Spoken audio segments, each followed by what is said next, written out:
Colombia, they're missing firepower, right? Lucho Diaz didn't really turn up this whole competition. There wasn't really that killer striker. And I think everyone, as the tournament went on, recognized that Colombia is missing a killer. Y aquí les traigo algo que faltaba, lo que dijo la prensa internacional justo después de que Colombia quedó eliminada.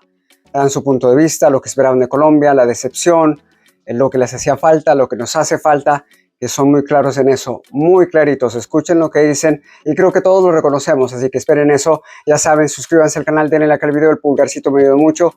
Bájanle, dan rapidito al like. Me han abandonado en el último video que hice sobre la reacción de los españoles. Casi nadie vino a verme, no sé qué pasó, se fueron de vacaciones quizás, pero ya saben, necesito su apoyo para mantener el canal vivo. Así que espero que vean este video, le den like, dejen sus comentarios, me gusta leerlos todos, trato de contestarles cuando pueda. Y bueno, los dejo con el video, no hablo mucho, disfruten esto, son muy buenos puntos de vista.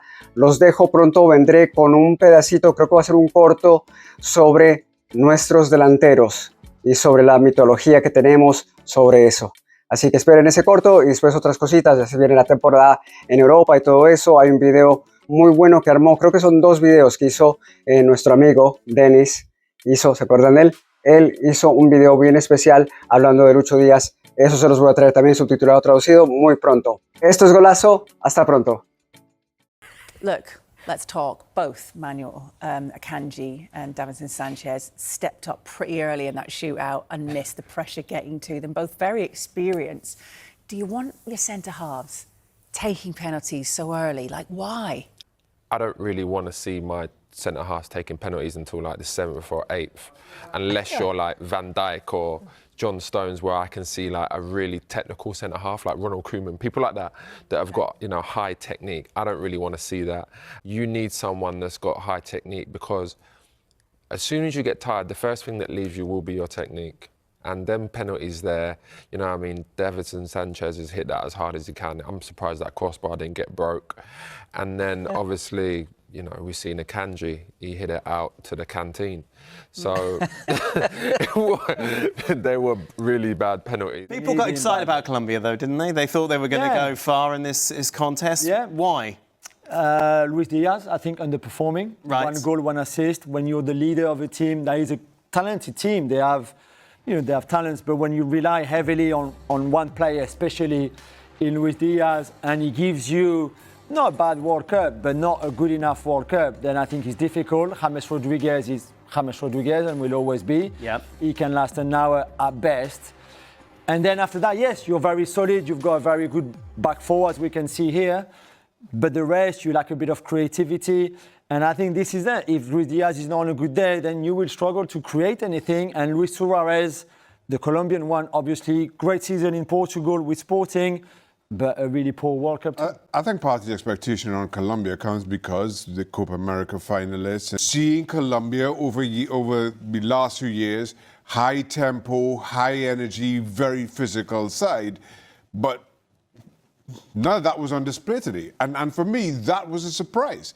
And that is kind of the frustration to it, because I share that expectation around Colombia and what you would see, and that was hugely disappointing. Who enjoys penalty shootouts? Honestly, who enjoys them? I can only think that the people who enjoy them were the kind of folk who used to, when they were kids, used to pull the wings off butterflies.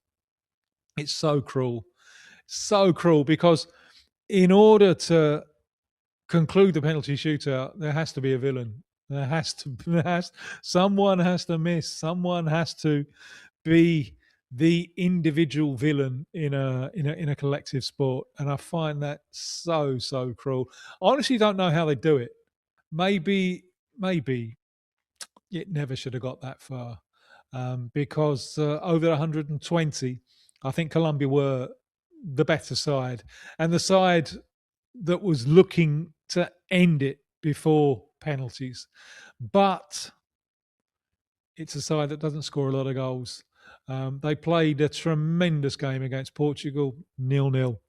They played a tremendous game against Ghana, 1-0. Not a lot of goals in there. So Colombia bow out.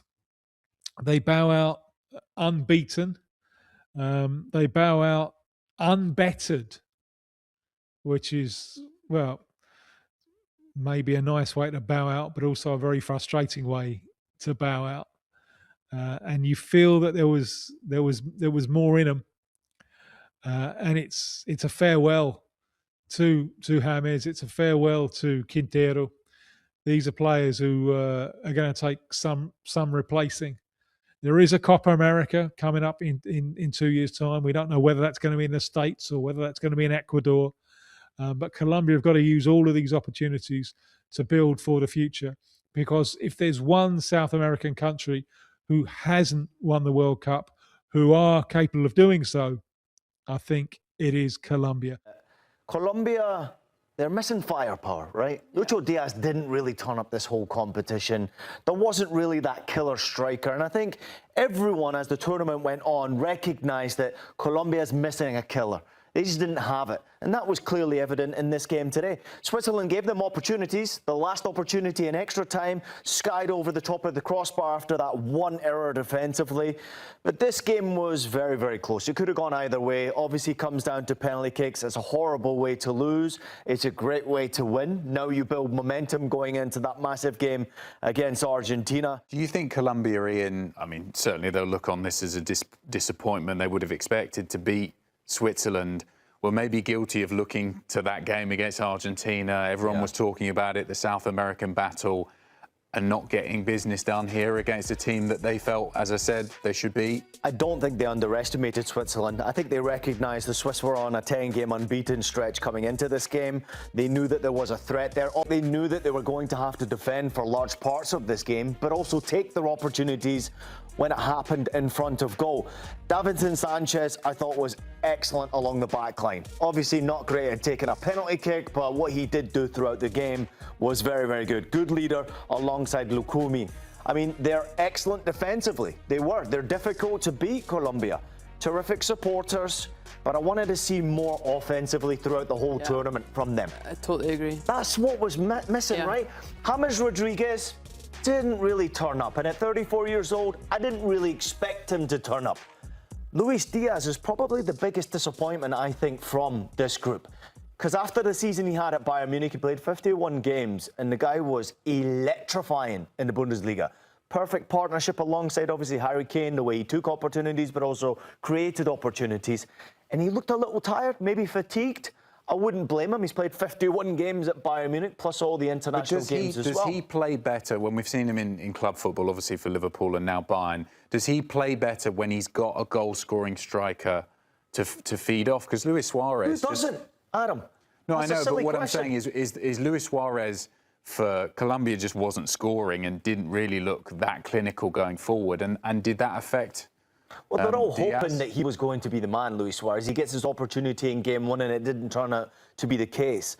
I mean, they just don't have that killer, right? That's a big disappointment. They don't have enough weapons. They don't have enough talent up front. They certainly don't have a killer up top. And it continues a theme for Colombia in the knockout stages of World Cups. They have disappointed. They put themselves in opportunities to go on a good run. Yeah. They could have made the quarterfinals here, and they haven't done it. When you have got that kind of record, and certainly Colombia, a proud nation, obviously a big footballing nation in South America, I think they'll be feeling that one day we're going to have to make that breakthrough where we get to maybe a semi or a final of a World Cup, no?